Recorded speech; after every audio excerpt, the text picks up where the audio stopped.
So still working away at the hatch project, and what happened the other day was I posted a picture of the progress of the hatch on Instagram. About 20 minutes after that, I got a private message from someone who says, "Don't forget when you're using chap strand matting that you can't use epoxy." This was about 20 minutes after I had already covered the top in chap strand matting and epoxy.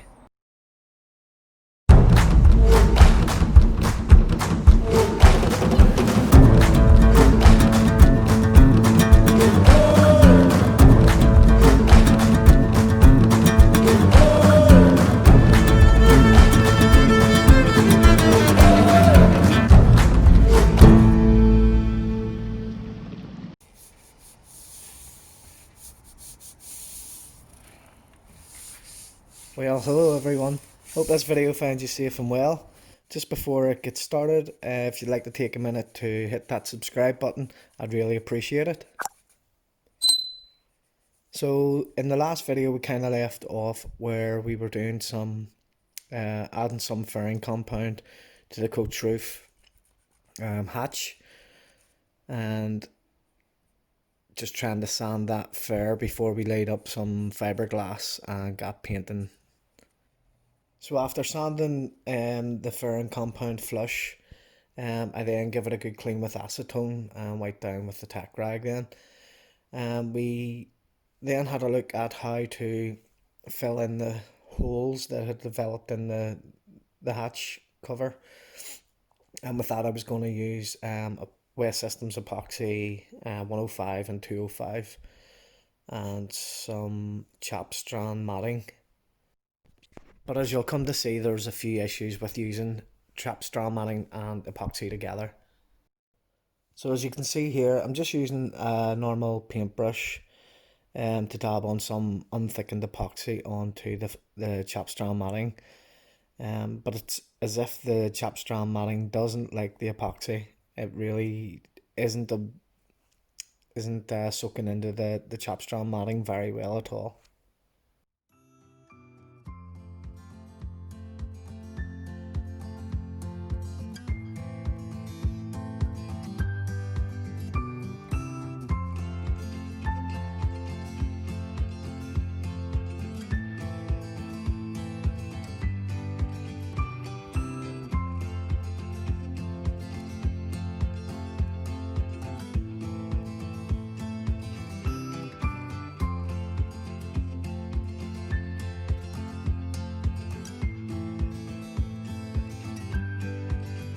So what I'm doing here is mixing up some unthickened epoxy and spreading it over the top of the hatch, getting ready to lay up the fiberglass. And I'm just spreading it out with a little plastic spreader to try and get an even spread across the hatch.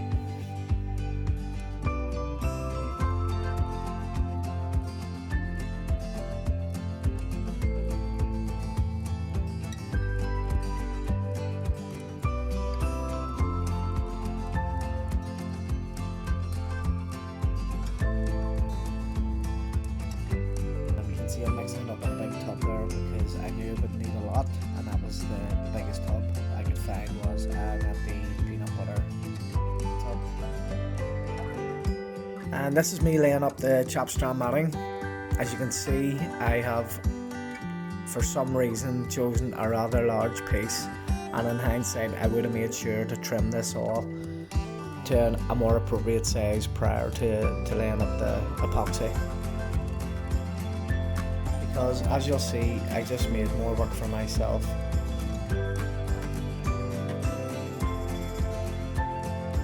It was difficult to get the excess chap strand matting to conform to the different edges and curves of the hatch cover. If I had trimmed this better, I think it would have conformed a lot better.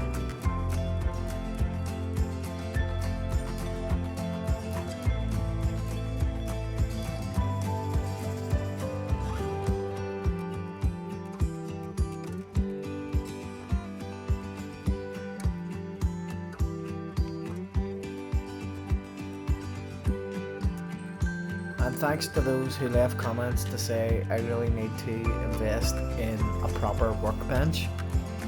I appreciate that, but remember that when this video was taken we were in the middle of lockdown and no work was open for that workbench.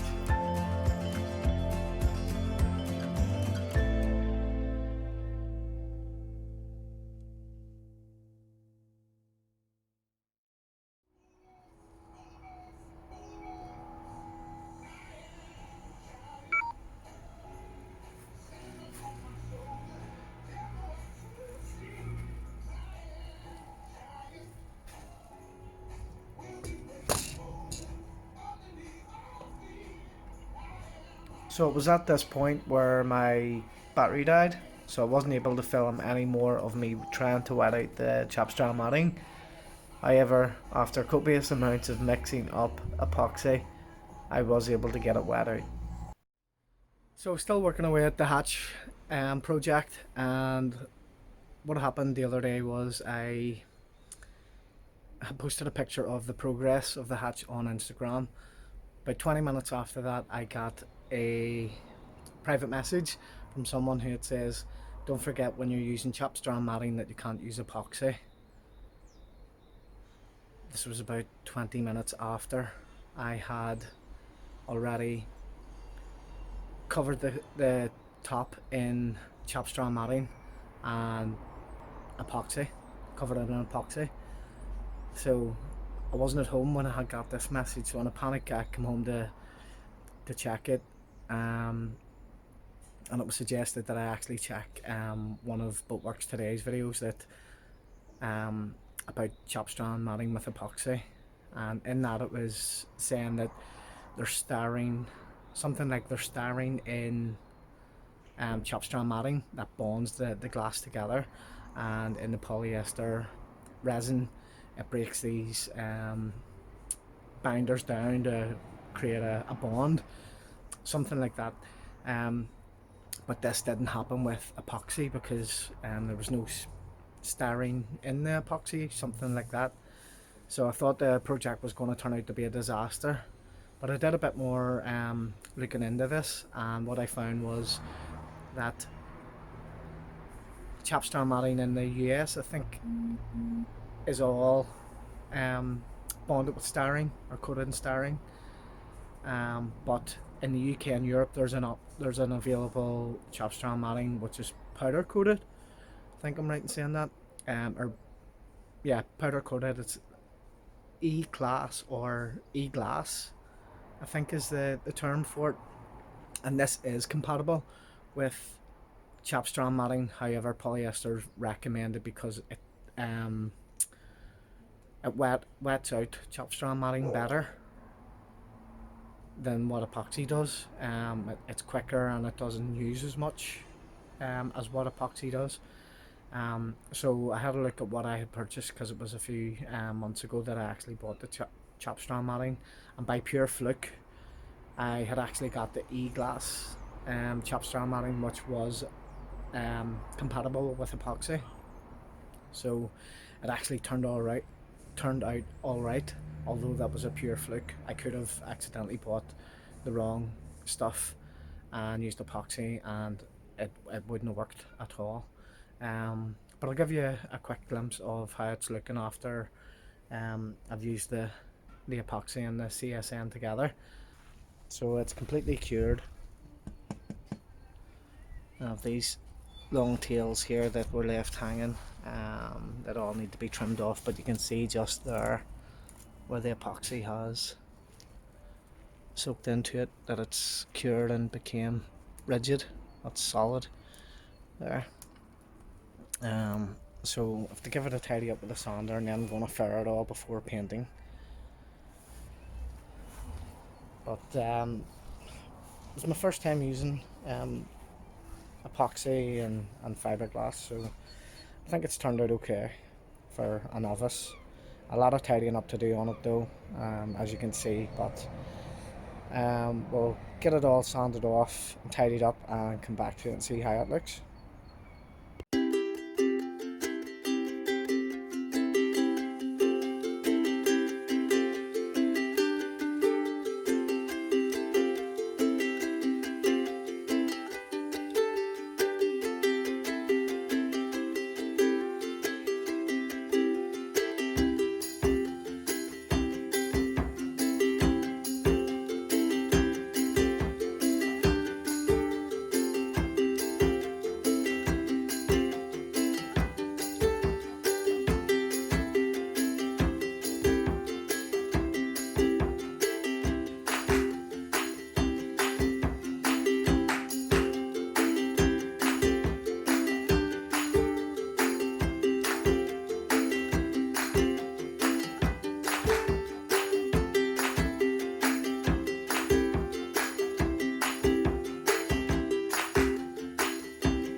So it looks a little neater now that it's trimmed up a bit, but still a lot of work to do to get it to a nice finish.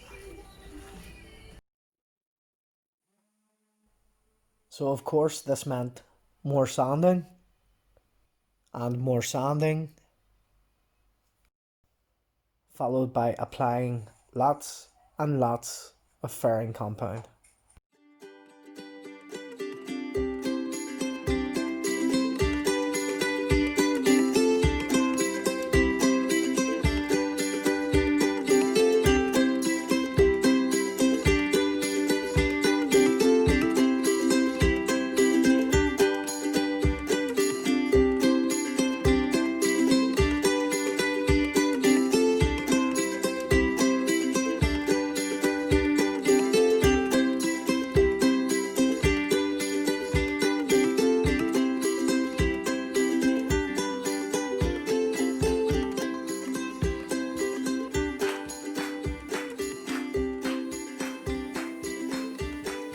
Then there was a bit more sanding just to make the fairing compound fair and smooth out any rough spots.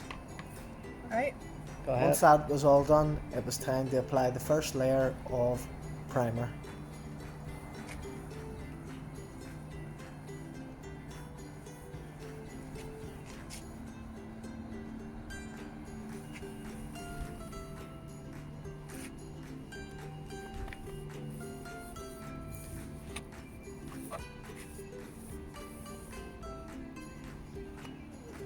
The paint and primer we'd be using on the hatch is a paint by a company called PPG, and they do a range of paints called Sigma-Dur 550,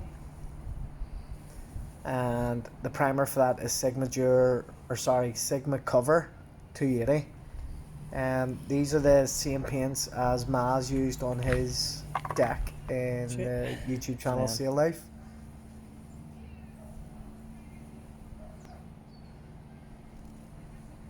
This is the primer we're putting on now, the Sigma Cover 280, and we didn't realise that this paint just kind of disintegrates foam rollers. So instead of buying the cheap pack, we should have spent a little bit more and got the better high density foam rollers. Because as you can see here, the rollers are just falling apart. They're swelling up and then they end up falling off the roller. So after 2 coats of the Sigma cover, this is how the hatch cover ended up looking. It didn't look too bad. All the sanding and fairing seemed to have paid off. Then it was time to put on the first layer of paint.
So 3 layers of the paint were applied in total, and after they were allowed to cure, this is how the hatch cover looked. Now, I'm no expert in this kind of work. It was my first time ever working with 2-pack paints, but I think the result was pretty good. I was pleased with it, and in comparison to how the hatch cover looked prior to doing this project, it was definitely a big improvement in my eyes. So let me know what you guys think of how it turned out, and if you would have done anything different or have any suggestions for me carrying out a similar project in the future, then please leave a comment down below. As always, thanks for taking the time to watch the video. I really appreciate it. If you haven't already, please consider subscribing, and if you've enjoyed this video, give it a thumbs up. Thanks again, guys. Bye.